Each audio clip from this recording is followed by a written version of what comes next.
2022 meeting of the School Performance and Accountability Committee of the Tennessee Public Charter School Commission. Before we begin this meeting, I want to recognize our General Counsel, Ashley Thomas, to provide the statement of necessity for today. Thank you, Commissioner. This is Ashley Thomas. This Commission committee meeting is being conducted pursuant to TCA 8-44-108 that permits a governing body to allow participation by electronic means of communication when a physical quorum is not possible. As Commission business requires a decision prior to the regularly scheduled July meeting, the necessity of this special called meeting is for the committee's deliberation and action on items set forth in the June 23rd, 2022 agenda. This meeting is being recorded and will be available after its conclusion via link on the Commission's website. A call-in number was provided on the Commission's website for the public to participate, and a statement of necessity shall be filed with the Secretary of State pursuant to TCA 8-44-108. Okay, this is Commissioner Chris Richards. Thank you, Ashley. As a reminder, all votes of the Commission are conducted via taking a roll call vote. Please identify yourself prior to speaking or making a motion. I believe we are now ready to call the roll. Chase, will you please take a roll call of the Commissioners? This is Chase Engel. Commissioner Sisnet Here. Is present. Commissioner Griscom Here. Is present. And Chair Richards Here. Is present. Chairman Richards, you have a quorum. Thank you, Chase. Today we will consider the charter school amendment petition the Commission received from Nashville College Prep. Does anyone have any questions or comments before we vote to approve the agenda? All right, hearing none. Chase, please take a roll call vote. All right. Commissioner Griscom Yes. votes aye. Commissioner Sisnet Aye. votes aye. Chairman Richards Aye. votes aye. Chairman Richards, the motion is approved. Thank you. All right, we will proceed with consideration of the amendment petition for Nashville College Prep. And before we vote on this petition, I would like to recognize Tess Stovall and Beth Figueroa to discuss this petition and answer any questions commissioners may have. Are you both ready to present? We are. Great. Okay, well, let's proceed. Great. Thank you so much. This is Tess Stovall, Executive Director. I am going to start this presentation, and then I'm going to pass it on to Beth Figueroa to walk through the recommendation. So as Chair Richards stated, the discussion is focused on the amendment petition that was submitted by Nashville Collegiate Prep. And this petition will be up for full consideration at the special called meeting of the Commission next Tuesday. So pursuant to Tennessee Code Annotated 49-13-110 and the Commission's permanent rule, a governing board of a charter school may petition their authorizer to amend their charter agreement. The Commission has a rule that a charter school may petition to increase their enrollment or change their grade structure that's allowed under their current charter agreement. And that may be done either within the fall petition window or under an emergency amendment petition outside of the established fall and spring windows for amendment petitions. The Commission's rule states that an authorizer has 60 days from receipt of a petition to consider and take action on that amendment petition. Rethink Forward, which is the governing board of Nashville Collegiate Prep, filed this amendment petition in May of 2022 to increase their enrollment under their current agreement to 1,292 students serving grades K through 8. Upon receipt of this petition, the Commission staff has reviewed the information against the department scoring rubric, requested additional information from the school, conducted a follow-up phone call with the operator to discuss the details of the petition and additional questions that staff had. So it's based on the totality of this information here today, as well as the general due diligence of the staff in working with the operator, that is the basis for the recommendation, which Beth is now going to walk you through. Thank you, Tess, and members of the committee. My name is Beth Figueroa, and I will now walk you through the recommendation that has been provided to the committee in advance of the meeting. And then after the presentation, I will hand the discussion back to Chair Richards to facilitate the discussion. NCP began operations during the current school year, which was August of 2021, and their campus is located in the southeast region of Nashville. During school year 21-22, the school served students in kindergarten through 5th grade, and their current charter agreement allows them to expand up to 8th grade and serve a maximum enrollment of 770 students. For school year 22-23, the school will serve grades kindergarten through 6th. The school's current facility has a maximum enrollment of 468, and therefore it is only large enough to accommodate kindergarten through 4th at their fully enrolled amounts, and then 1 class in grades 5 and 6. And based on the limited facility space, the school has been actively searching for a facility to house the 5th through 8th grade at the enrollment amounts that are included in their charter agreements. Despite the school's efforts to secure a facility in the Antioch area, they were not able to find a location that was suitable or that was willing to sell, and so the governing board determined that securing land and building a new school would be the best option forward.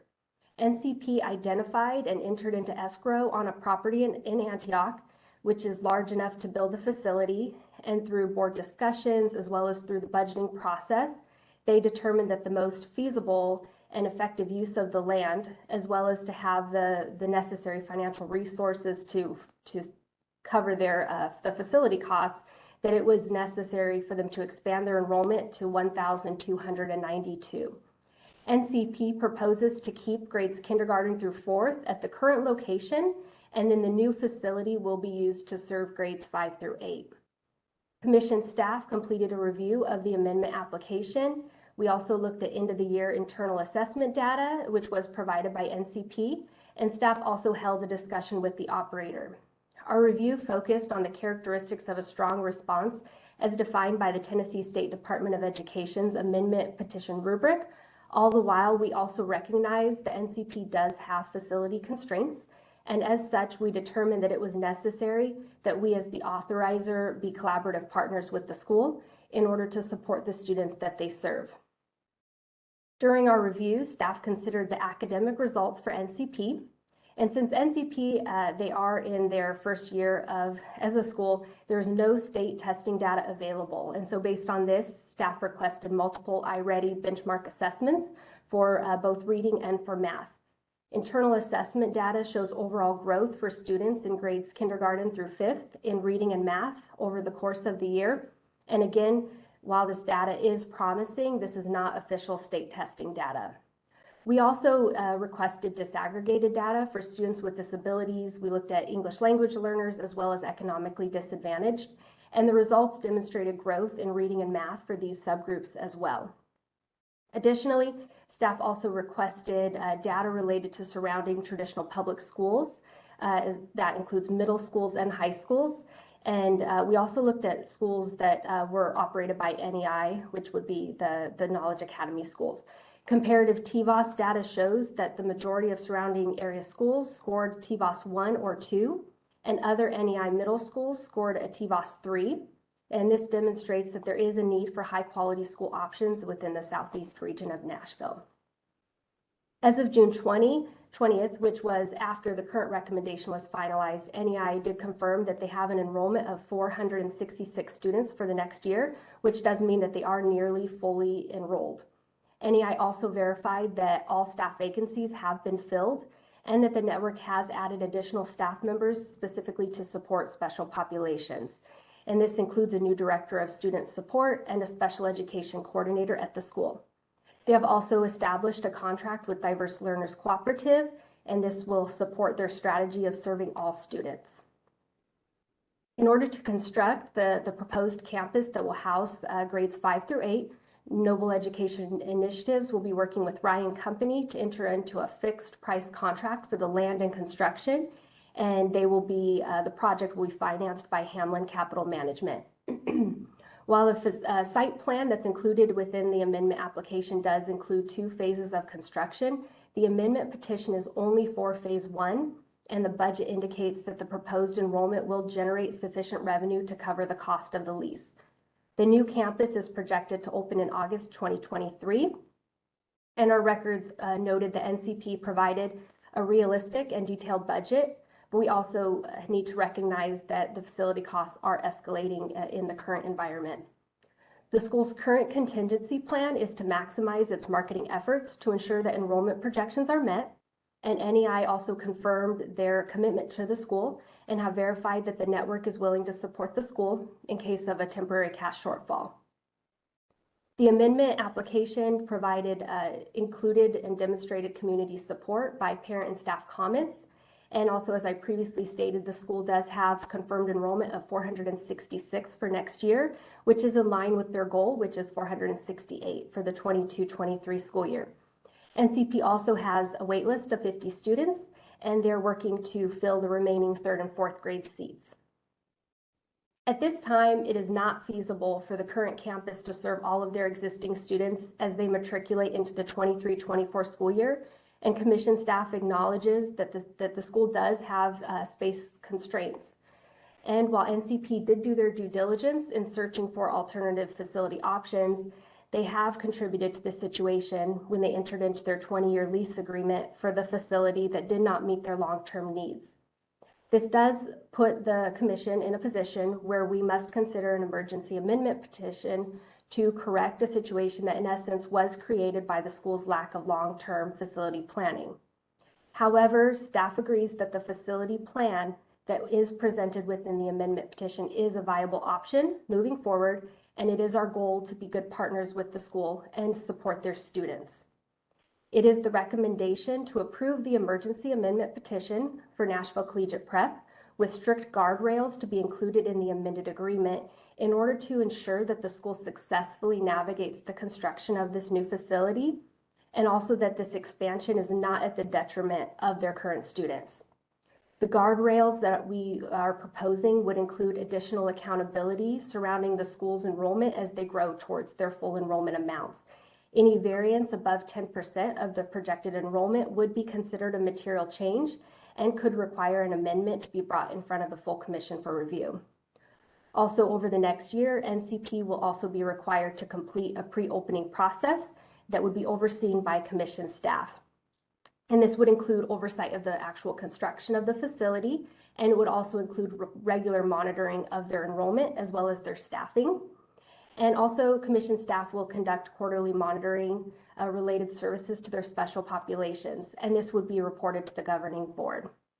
At this time, I am happy to take any questions that you have regarding NCP's emergency amendment petition or the recommendation that has been provided. Also, I wanted to note that we do have representatives from NCP's CMO, Noble Education Initiative, standing by. And so should it be the will of the committee to ask questions directly of them, that is appropriate in order to further facilitate this discussion. Thank you, Tess and Beth, for that thorough presentation. We also appreciate having the materials, including the recommendation, available well in advance, so we've had an opportunity to go through them and look at them and give them a careful consideration. With that being said, I'm going to ask the other commissioners if they would like to ask some questions, and I'll recognize you. It look like we have some people who might. Commissioner Griscom, do you want to lead this off? Yes, thank you. This is Tom Griscom. I've got just a couple. Are you all, I'm assuming you're comfortable that when we approved the school K-8, that we were at 770, but there's now a request for a 500 student jump. Same number of grades, different building. But you all, I'm assuming, are confident that they will be able to identify and build that type of support for 500 new seats. Is that fair? I'm assuming it is, but I just wanted to ask you. Yes, that is a great question. So what we did is, in looking at even surrounding charter schools, KIPP also is located in the Antioch area. And they're currently, if you take their elementary and middle school combined, have an approved 1,294 seats, which is right within the same amount that is requested by NCP, and they are filling those seats at this time. So the amount that they're requesting is reasonable. And just to add on to that, Tom, this is Tess Stovall. I think we also recognize that the school is in its first year. And so we as a commission need to have really strict oversight to make sure that they are able to meet those enrollment projections, which are significantly higher than where they currently are. And so we feel comfortable both with, we understand that area of Nashville is a growing area. They have a lot of students that could attend the school, but we want to make sure we're doing our due diligence to work with them as they are growing out. And if we see that that enrollment is varying such that they wouldn't be able to meet those maximum targets, that we would be able to trigger and have a full conversation about what does that mean financially for the school. This is Tom Griscom still. So have you all looked at this? Because they've got three pieces, three different schools that we're dealing with. And I'm assuming in your evaluation, you felt comfortable that we looked at this knowing the RCP issues that are there, the timing, and the ones that are there also on the other appeal that we're going to be looking at next week. So you all feel comfortable that with these three different opportunities, that there's a good understanding, an approach for all three of them to go forward, and being able to monitor the progress so that none of the three sort of end up in a difficult situation if we can avoid it. Yes, so we've been having a lot of conversation with the operator and meeting with them regularly to speak to really all of the things that are and projects that are going on within the network. And so they do, as you mentioned, they do have a new facility that they are opening in Rutherford County, as well as they will be, taking on the new project to build NCP. And so we spoke a lot about like the operational efficiencies that they will be really maximizing in order to increase their capacity. So doing recruitment on a centralized basis. They have teachers that are located at Nashville Collegiate Prep that are also interested in transferring to Rutherford Collegiate Prep once they open. So again, just really maximizing on all of the fronts so that way they can make sure that they can effectively operate and open both schools, as well as CMO, Noble Education Initiative, since they also have knowledge academies going on, that they could also continue to support that. So we have had a lot of conversations with them just surrounding their capacity to serve all of their students in a meaningful way and not at the detriment of students. Commissioner Richard, I got one other question, if it's okay.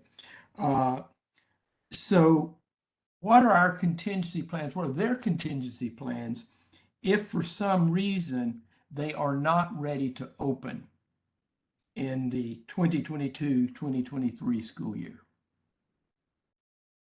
You're referring to Rutherford Collegiate Prep? Nope, I'm in the red that said, let me read the line. The operator has a financially viable plan to support the construction of the new facility, and through their development work on the plans, have confidence that the facility be ready for the 2022-23 school year. So my question is, what are the plans if in fact that does not happen? They don't hit those dates. Yes, if they do not hit those dates, we know that the facility is not large enough to accommodate the additional students. So at that point, they would have to look for some type of temporary facility option, whether it be renting from another building that's in the area. They would definitely have to have a contingency plan. NEI has shared that they are committed to the school, so because there would be an additional cost because they'd have the facility that they are building, as well as if there were a temporary facility that they had to secure, NEI as a network would have to be supportive of that. Tess, I'm not sure if you have anything additional to add as far as the contingency plan. Sure. This is Tess Stovall. I think just to add on to what Beth, we talked in depth with the operator about their timeline, because as we all know in our personal lives and professional lives, construction timelines, supply chains are a real challenge right now.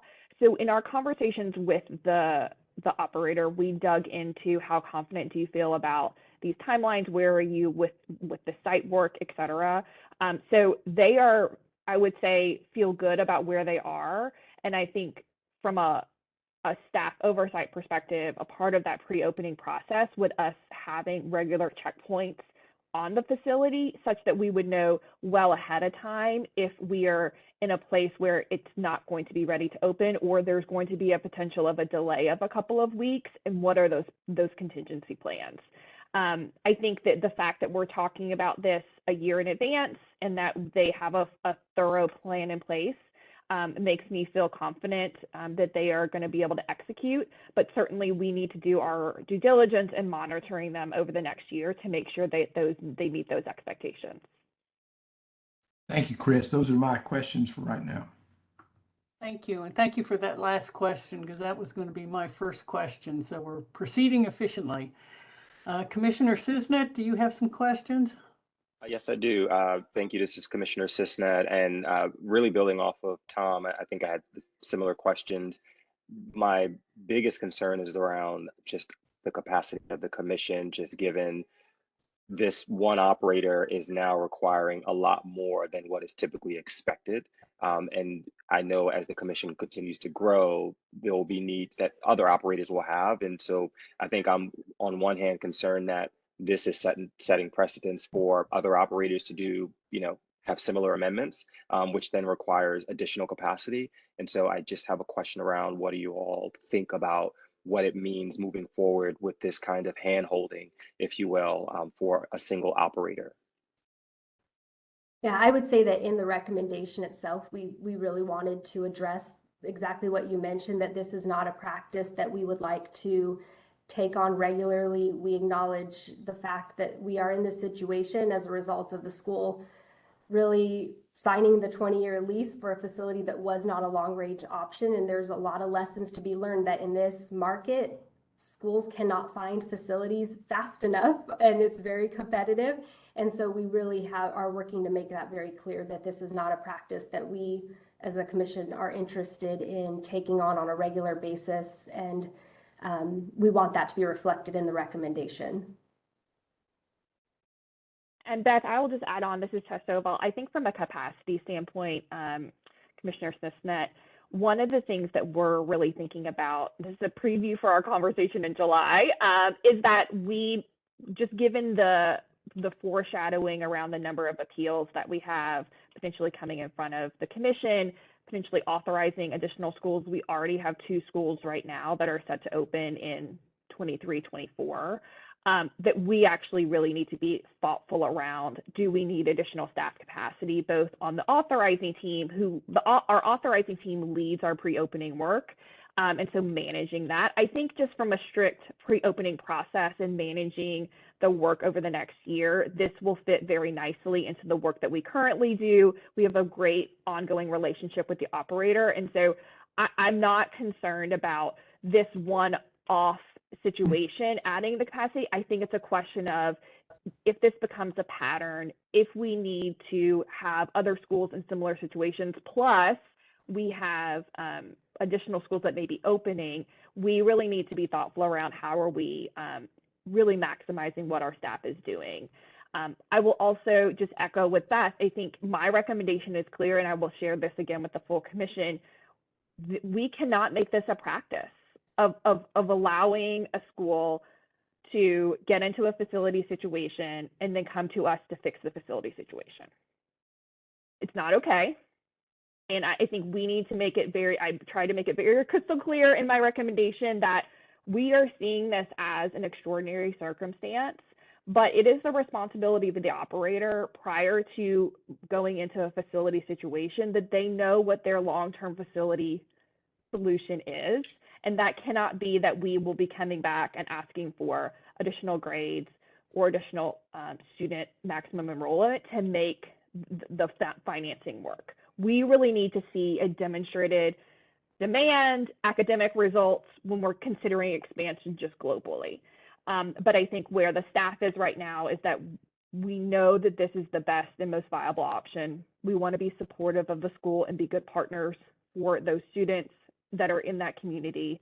And so that's why we feel comfortable with where it is today. But I think we all share those concerns of at some point, we really need to make sure that we're protecting what the staff is doing, and holding our operators responsible for what they agree to on the front end. Thank you. This is Commissioner Cisnet again. I don't have any other concerns outside of what's already been addressed. Thank you, Commissioner Cisnet. I appreciate this is Commissioner Richards. I appreciate the addressing the construction schedule issues that are inherent in this approval. And, I looked at that construction schedule and I just kind of shook my head. I do not see in the current environment much of a comfort level on my part that they are going to make their timing. Nashville is an incredibly growing environment right now. Their schedule is extraordinarily aggressive. I'd love to be proven wrong, and we'll wait and see. This isn't going to stop me from supporting this, because I do think that there's a tremendous need in this community for quality education options, and this appears to be a good way of providing that. But as you all have said, first of all, it's not only unacceptable for this to come in on an emergency basis, but it's pretty unacceptable for it to be coming in with as tight of a time frame as is presented in this application. So I would just note that to the operator.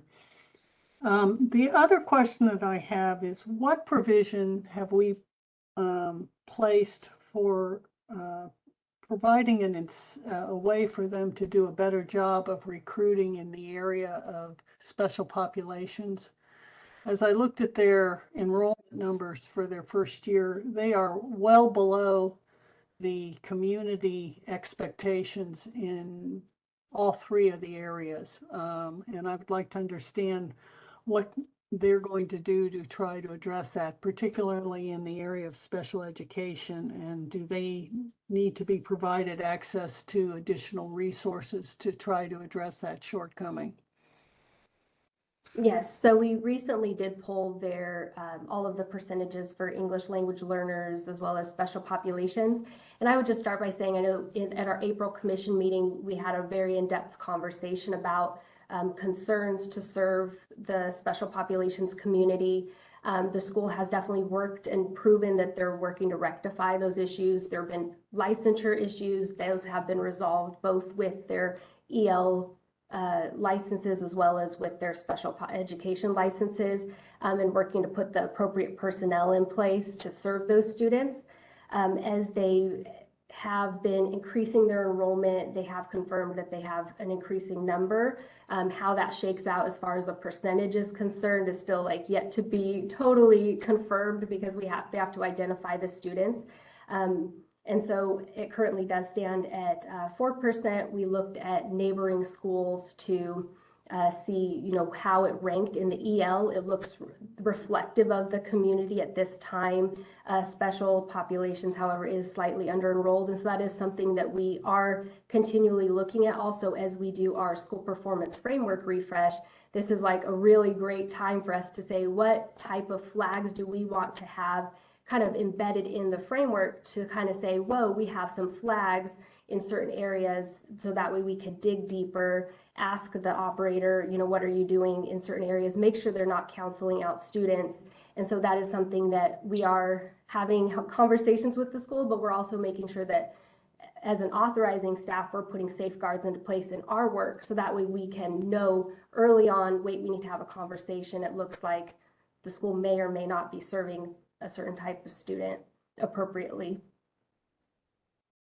Okay, thank you. I recognize that when we have advised this group in the past as the commission on areas of concern, and one was licensure of their teaching staff, they appear to have responded strongly and appropriately. So I know for the record that we're expecting to see appropriate activity in support of these special populations, because that community needs a quality alternative for everyone. And that's an important part of what they will be offering. Other than that, I don't have any other questions. Are there any other things that we would like to discuss as a committee? Commissioner This Grissom? this is Commissioner Griscom.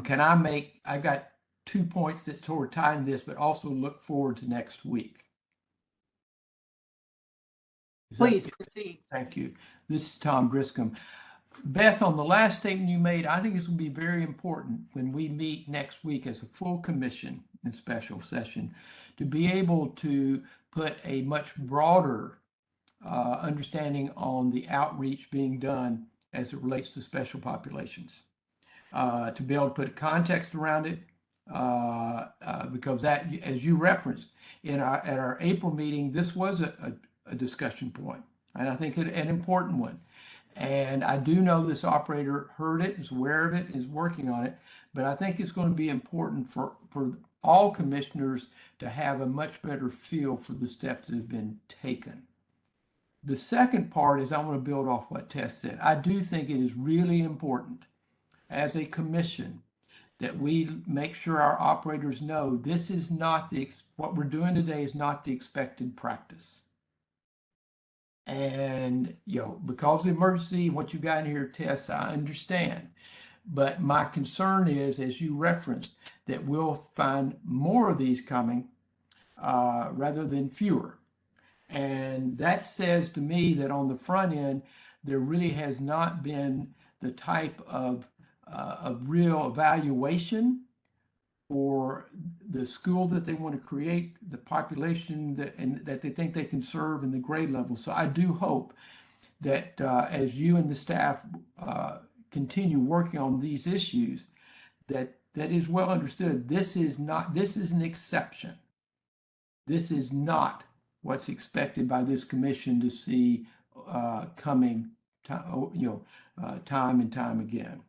And to Derwin's point, I do, and I know, Chris, you've talked about this too, really looking at what this means and looking at it going forward in terms of support and staffing so that we are always there able to do what we know is expected of this commission and which I know Tess and your team expect to be able to do. So Commissioner Richards, thank you. I just want to make those two broader points. Yes, thank you. Is there anything else that we would like to discuss? All right, I think we've had a thorough discussion. I do want to express our appreciation to Tess and the staff, Beth, on your work on this emergency application. But that being said, is there a motion to send the petition to the full commission for its consideration? This is Commissioner Cisnet, so moved. This is Is there a Commissioner second? Griscom. I will second. Okay.